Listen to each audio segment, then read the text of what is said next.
Welcome back to Passionate World Talk Radio Network, a wholly owned subsidiary of Global Media Network LLC.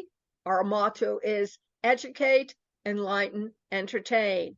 And today, for International Women's Month, we are talking about, unless with a T, we forget, about how women executives treat the women who are working beneath them, and why we are talking about it for International Women's Month is because women don't treat other women kindly.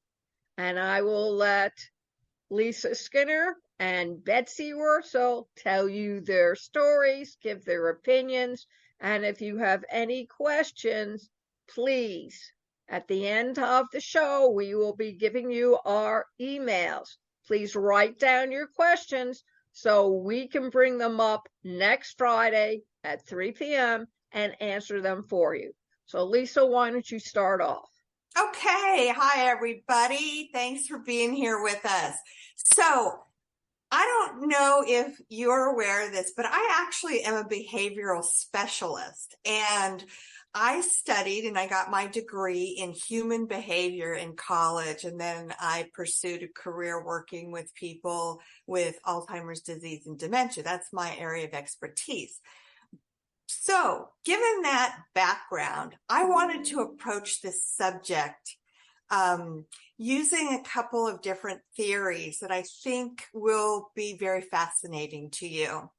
So, one theory is to consider the concept of organizational behavior. And organizational behavior is a discipline that includes principles from psychology, sociology, and anthropology.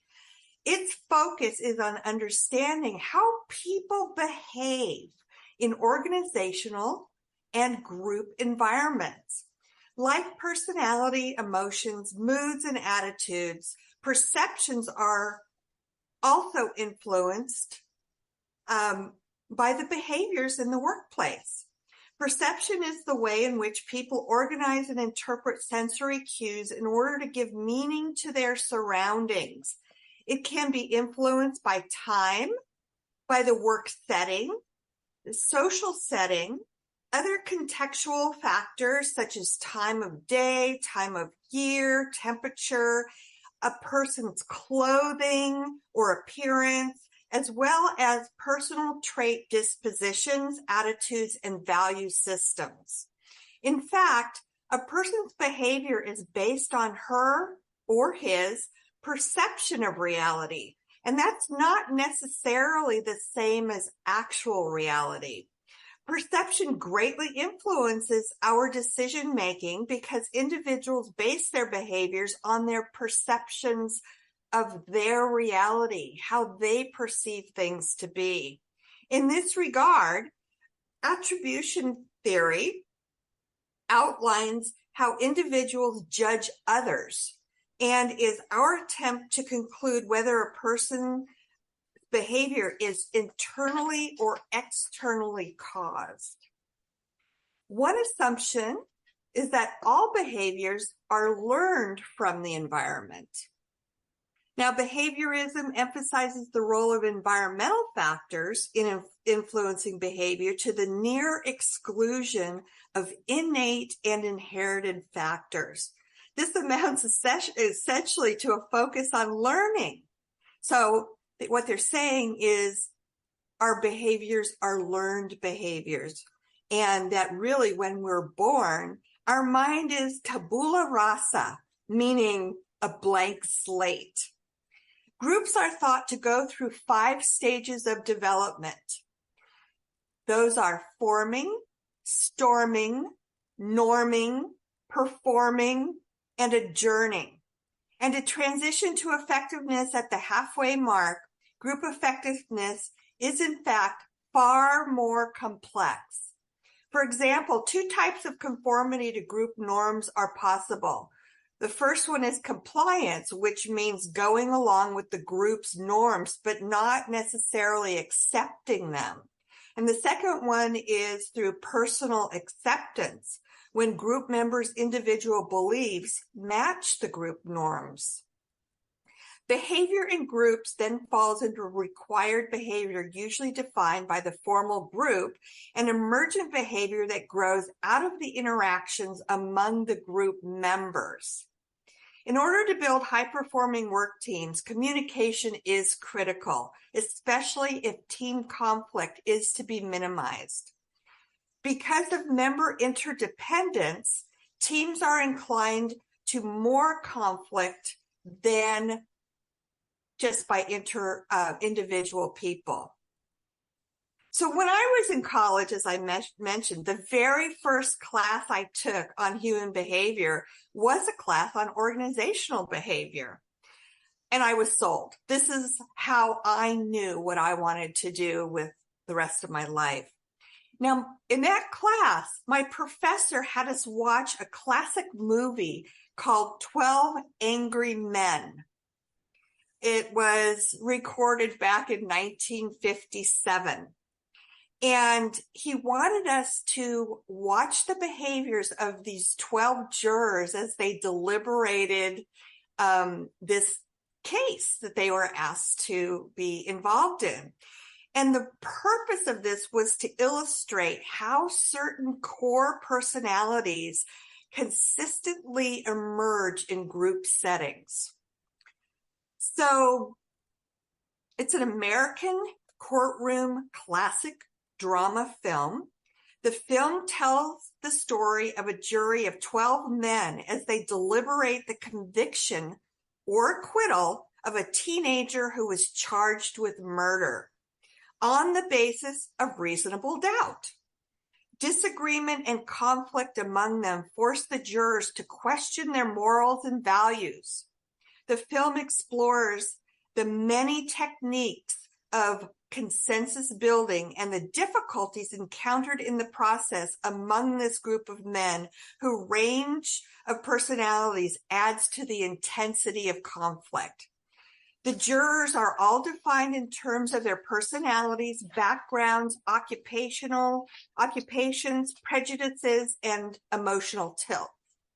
So let me just quickly run through these. Juror 1 was the foreman, and he was a calm and methodical assistant high school football coach. Juror 2 was a meek and unpretentious bank teller who was easily flustered, but eventually stands up for himself.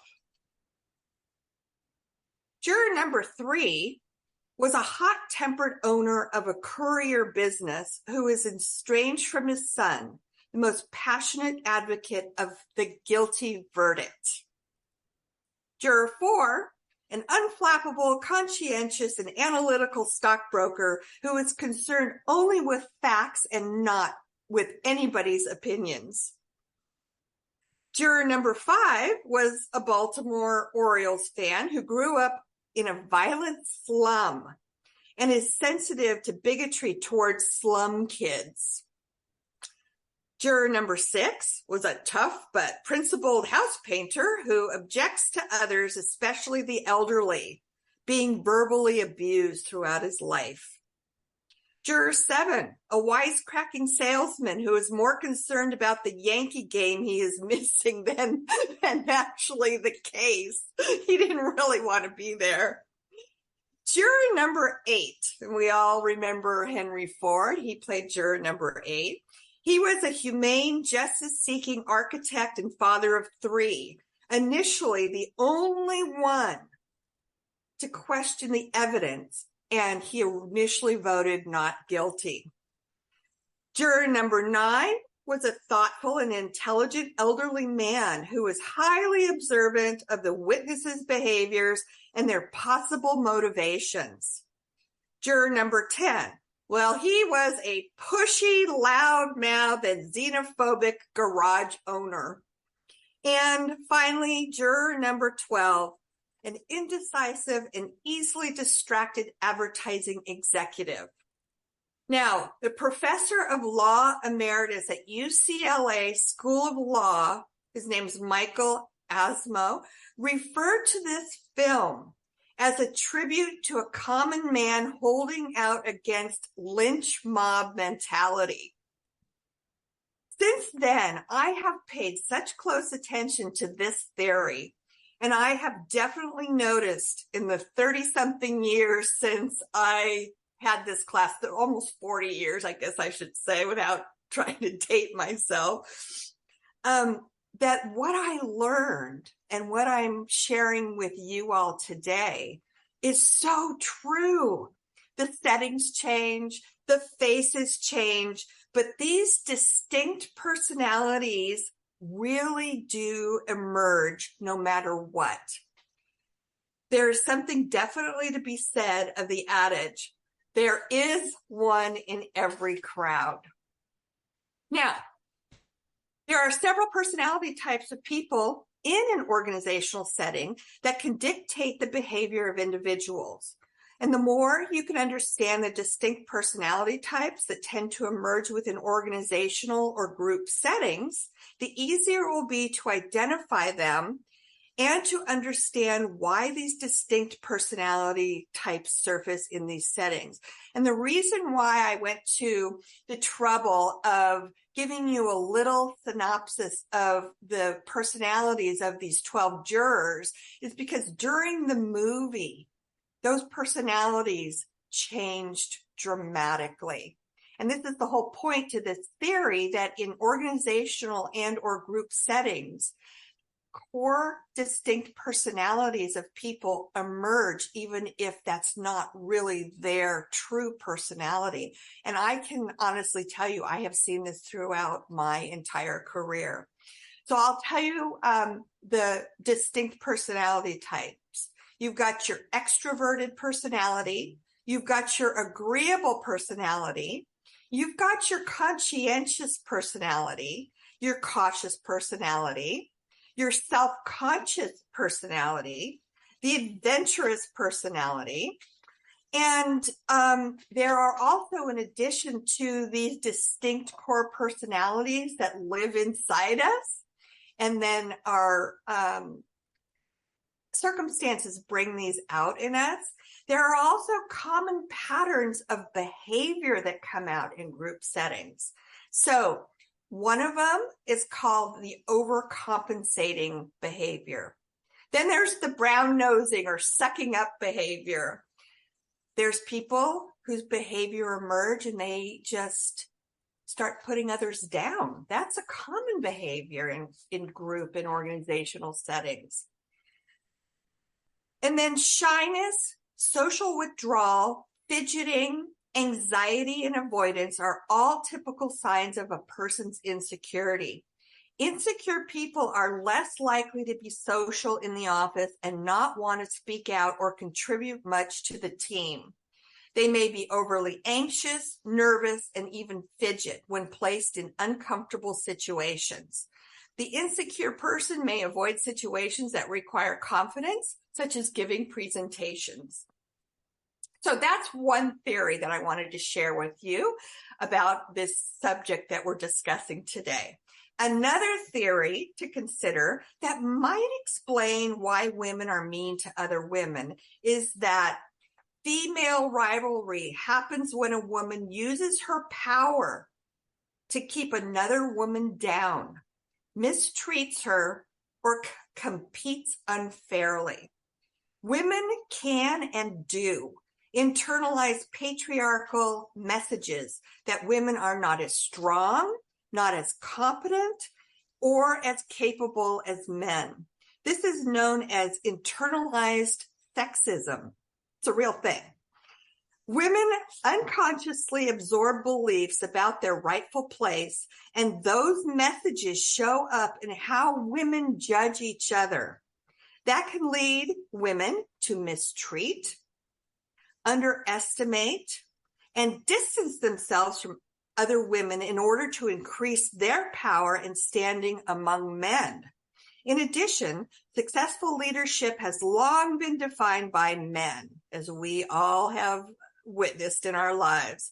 With few women role models, professional women have emulated men in order to find acceptance and get ahead. The last theory I'm going to share with you is called the Queen Bee Syndrome. Okay, what's the Queen Bee Syndrome?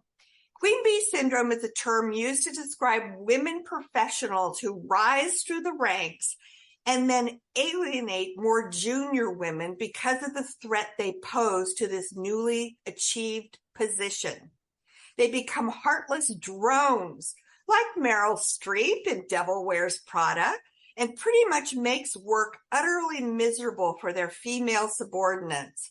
Once they obtain power, these queen bees exercise their might, not just through holding their female employees back, but also in some extreme cases, resorting to what can only be classified as harassment in the workplace. Jennifer Aniston has also noted this phenomenon in her career. She states that she is often treated worse by her female than male colleagues, and she has recounted numerous instances where she has been sidelined and bullied by women. Well, it turns out this is actually a worldwide phenomenon, familiar to masses of women in the corporate world. To shed more light on this distressing phenomenon, University of Arizona professor Allison Gabriel conducted an extensive survey analyzing workplace interactions between men and women.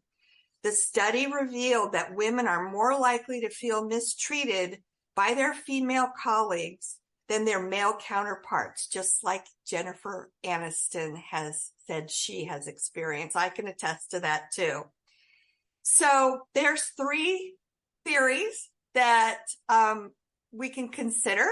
It may be 1, it may be number 2, it may be number 3, or it could be a combination of all of these. Thanks for listening. Betsy? Hi, everyone. Thanks for joining us. Thanks, Lisa. That was really very interesting. I personally have worked in what you would have considered a woman's dominating fields. I worked in nursing, retail, and I worked in a preschool. And I had to say, from my own personal experience, I have never seen such vicious people before. Nurses will eat their young, they say. It is tough. I mean, I have seen nurses make someone's life so miserable that they ask to be taken off the floor. They're like worse than the mob. They will work to get rid of you. Sometimes people have what they call like mobbing, when a group of people work against someone to make their life miserable. There's bullying where they don't talk to the employee and very rude. From my own experience, and I don't understand this at all. When a new employee comes to a place, why are women so afraid to help that other person? Is it insecurity that they think that person might outshine them? I would really like to see women helping women and supporting women to make the environment positive. I'm not talking about, a sappy positive. We all have problems, right? But to just support one another. And it's very difficult. I encountered, really surprisingly, in preschool, jealous. They were jealous because I received maybe more gifts than they did at Christmas time. Really? Who cares? You're going to be jealous of a $15 taco gift card? It blew my mind. And then you had these women who are so insecure that they start trouble. They'll take a little grain of truth, blow it out of proportion, or they'll purposely cause trouble. And if you have someone in management, now, I know someone who said everything rises and falls upon leadership. In the preschool I worked at, this director, she would go tell other people what her meeting was with someone else. That's not what a leadership person does. When you are in charge and someone comes to you with a problem, you don't blab it all over and talk about that person. That's not creating a positive environment. And I have encountered that myself. I was waiting for a child to use the bathroom. He took forever and a day. And I was accused of disappearing. Now, I could have gotten other people into trouble for disappearing, but I didn't. A matter of fact, this situation got so bad with some people. One of the workers got engaged. So a group of women, they happened to be Asian Indian women, took her out to eat. Big deal. I wasn't invited. I didn't care. I could have went anyway. But this person then messaged this one who messaged the director, and come Monday, I walked into a hurricane that had no clue as usual as what was going on because I can't be bothered. These women were jealous, so jealous that these other women took them out, that they caused such chaos and hurt and resentment. And it was just awful. I really didn't care. I told them I didn't care.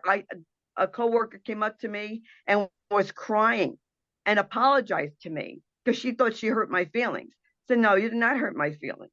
I don't care if you took her to Taj Mahal in India. It doesn't matter what people do. And I said this at work. What you do outside of these walls is none of my business. It's none of your business what I do. But what happens in here, that's our business. And we should be treating each other with respect and dignity, not caring about who went out with who on a weekend or after hours. It was so bad that we had a luncheon. Okay, I gave my money. I didn't know what was going on. I just gave my money like I normally do. There's women that were vegetarian where I worked. I noticed there was no vegetarian food. And I asked the secretary, how come there isn't anything vegetarian? Oh, we're not having it for them. That caused a big rift. And it was almost like racism. You know, we talked about racism before. The Indian women were not invited. I did not know this. I didn't know they weren't asked. When I found out, I went in my car and I cried because I was very upset. And I told them, I had no idea. I didn't have a clue, as usual, because I don't get involved in the nonsense that goes on. I interviewed, and it was very interesting. I interviewed Nancy Cogleton, who's a RN. She wrote a book, Autopsy of the NP, which is nurse practitioner, Dissecting the Nursing Profession Piece by Piece. I interviewed Nancy in May of 2021. She was bullied. Very good book for anyone going into the nursing profession. I also interviewed Tanya Joyce, who was a operating room charge nurse who was bullied. Tanya went on to get her psychology degree, and talking about organizational, Lisa, she is an organizational psychologist.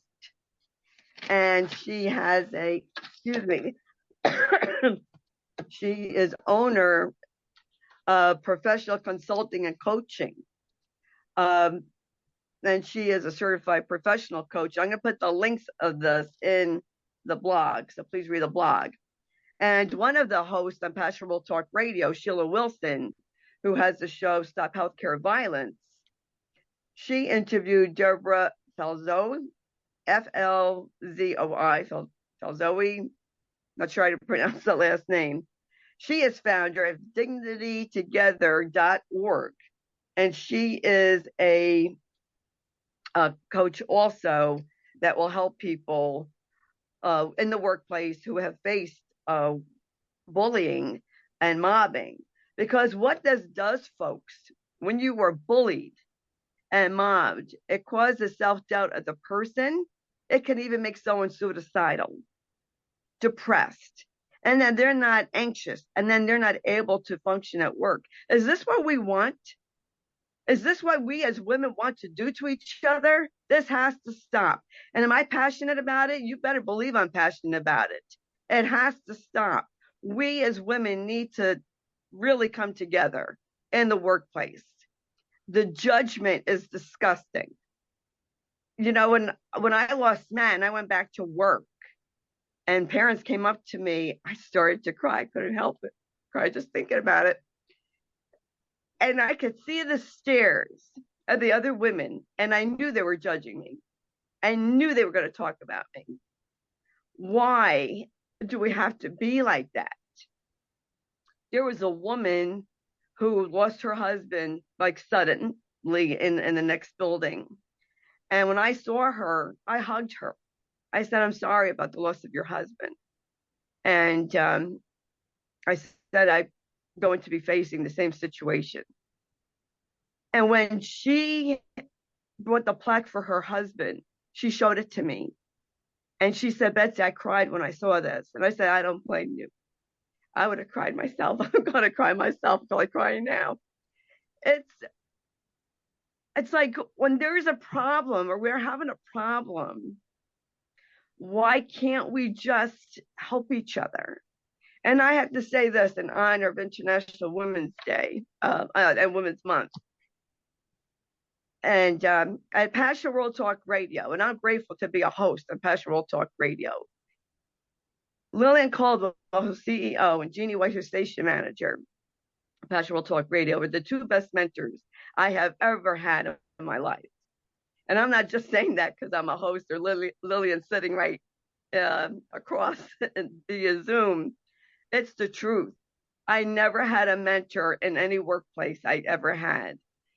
For a CEO to say to me, Betsy, I want you to be successful so the station will be successful, or you can come to me, and Jeanne taking me under her wing and saying you can come to me with any problem, blew my mind. And I'm thankful. I am so thankful for these two women. And it's really an honor and privilege to be a host on Passion World Talk Radio. And I just want to tell the world, you know, if we had mentors like Lillian Cauldwell and Jeanne White in workplaces, the work environment would be so much better. And that's what I have to say today, folks. I get emotional. I get passionate. That's who I am. I can't help it. I don't apologize for it anymore.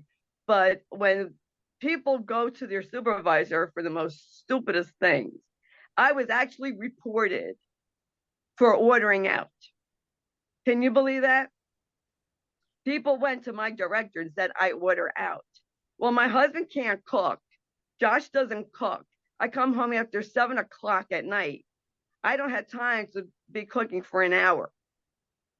And why it was any of their business, I don't know. Josh certainly doesn't look like he's starving. That's for sure. So what really a director should have done was said, that's none of your concern. It's none of your business, whether people cook or not. And then that's just an example of just being ridiculous.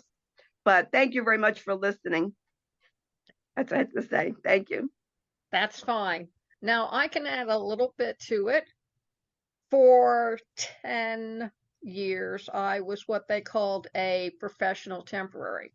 I found that I made better money, not more money, but better money as a professional temporary. And if something happened with your child, in the days that I worked, which was 70s, 80s, it was getting a little bit better in the 90s. It was a lot easier to take the time off to take care of whatever my son needed. Because I found as a woman, even in low management, that male-dominated management positions did not think kindly when a woman had to take care of family, quote unquote, stuff. whether it meant being a caregiver to your parents or taking care of the kid and picking him up at school because he got sick, or maybe even thrown out of class because he pranked one too often. It did not matter. You lost that pay for the day. They subtracted it out of your paycheck. Whereas if a man had to leave his position for family or to pick up a sick child, chances were his pay was not reduced in any way. That's the first thing. And the other thing is, since I was a professional temporary, I was not, quote, an employee, unquote, of the company. Therefore, you would think I would be of little risk to the rest of the women in the various departments in which I work. Think again, ladies. To some, I was a real threat because I was very efficient. I was organized. I came in with a steno pad, wrote down the information that either I was provided by the manager or by the notes left by the administrative staff, or I would ask questions. Apparently, a lot of the secretaries did not. But the thing that I found the most common problem among women with women coming up is that you threaten them not only business-wise, but also personal. And the problem was that women who were in the workplace did not learn how to keep their personal business outside of the door of the business. And when they came in, they were not all professional. Come on, how many guys do you know talk with other lady administrators and show pictures of their grandkids or show pictures of their pets or shows their niece getting married or going on vacation? It doesn't happen that often among the men. But in women, they form a herd mentality. So you're not just threatening one senior lady in a management position, you are threatening all of them because you're an outsider. You cannot be controlled. You cannot be manipulated. And more importantly, they can't blackmail you because you don't know your personal business. I learned to keep my personal business separate from my professional business. And I did not give these ladies ammunition to come and hang me or to spread rumors about me. And they will do that. Now, you may say, Lillian, things have changed. And maybe they have. But I know that if there's a woman leader involved who is confident of herself and within herself, she will be setting a behavioral example of how she wants her company run or operated. And that should take care of most of the problem. But let's face it, this follows the same type of philosophy that you hear from parents. I don't want to be a parent. I want to be their friend. But you can't be a friend as a parent any more than you can be a friend during business hours. You have to report to your senior managers, who in turn report to their senior bosses, who reports to the board of directors. They want to make money with that company. If you don't think this is true, when I was a temporary over at Bechtel during the 90s, all you had to do was stand still long enough in the coffee room and the ladies' room, and you will hear all the scuttleback and gossip that concerns everybody from the president's wife all the way down to what's happening in the mailroom. So by the time I was finished for my first 12-hour shift, I learned who committed suicide by entering an elevator that had no elevator. It was an empty shaft. I learned who was sleeping with whom. And I learned who was trying to blackmail upper management. Because when you're not in the in crowd, and surely you ladies must remember high school, they talk as if you do not exist. Therefore, you're not hearing anything. I learned a lot more in the year at Bechtel than I thought I would ever learn on the job. And you're going to say, Lillian, what does this have to do with International Women's Month? Because if women internationally behaved the way they did during the 80s and the 90s, then we haven't come a long way, ladies. We have a few stars that manage to rise above everybody, and that's good. But my concern is for the current 21st century and beyond. You do not hear men gossip. You do not hear men tell stories unless it's about the one that got away on their fishing rod. Men know the difference not to let their personal behavior interfere with their business behavior. If you're in a high-ranking position, you don't tell people you hate them. You don't tell them that you're going to get your husband to take care of it for you. Men have learned how to behave socially and in business. And it's time that all ladies who are involved in business, whether they're in the mailroom all the way up to the executive suite, I hate to say this, lady, follow their example. You don't have to dress like a man to follow business behavior. So what does that mean? It means that no matter what happens, they never see you cry. You never let them see you bully another lady, put them down in front of an audience, run off to the ladies' room, hiccuping. Even at office parties, women are nasty to other ladies, either by the way they dress, how much they drink, who they're flirting with.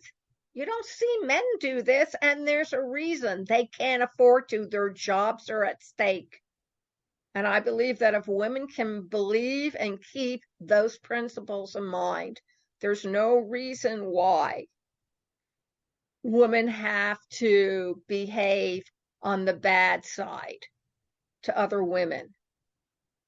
I've heard some of my mentors who are all in senior positions talk about the 18-year-old who came in and 4 years later he was already in senior management. And they encourage that. I don't see that among women. Or you hear the men talk about a guy who put in 100 hours every week and he got a promotion. I didn't see that among the women at all.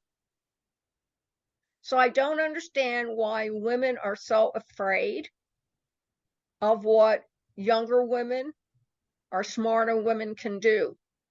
Just think about this. When you were in grade school and junior high and high school, there was always another girl who was smarter than you were, who thought quicker than you did, could read faster. And while it made you angry, you also realized that your behavior would be called into question and you could be thrown out of school. And you couldn't afford that.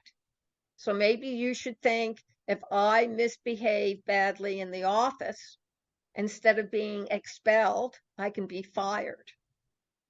And trust me, ladies, they don't have to give you a severance plan. My daughter-in-law was unemployed by the end of November. Do you know she still has a severance plan coming in? And it was because she handled herself like a professional, and her company wanted to know how badly they felt about letting her go, but also making her feel a little bit better that they were willing to carry her for 6 months until she found something else. You can't do it if you're clawing out your enemy's eyes in the department. So either A, we need to grow up, or B, become the women that I know all professional women can become. So if you have any questions or opinions, my call to action to you is to write to me at pwrnetworkllc@gmail.com. Betsy? I am Sloan, SLOAN, Betsy, BETSY, 31@gmail.com. Lisa? You can reach me through my email, which is dementiawhisperer1@gmail.com. All three of us, Betsy, Lisa, and I, Lillian Cauldwell, thank you very much for listening. Next Friday at 3 o'clock, we will continue with honoring International Women's Month. If you have a particular subject or topic you would like to discuss, please let one of us know, and we will let you know that we are going to discuss it. I don't have to tell you, you can find us on Facebook.com/Passion World Radio, Twitter.com @PW Talk Radio, at LinkedIn.com/Passion World Talk Radio, and all the other directories that one finds on all the podcast software that is now currently out there. So remember, you don't want to forget that which is going to keep on reoccurring. It's your job and responsibility to figure out how to resolve it this time and stop the recycling of history. Have a great weekend. Thanks for being here, everybody. Bye, everyone. Thank you.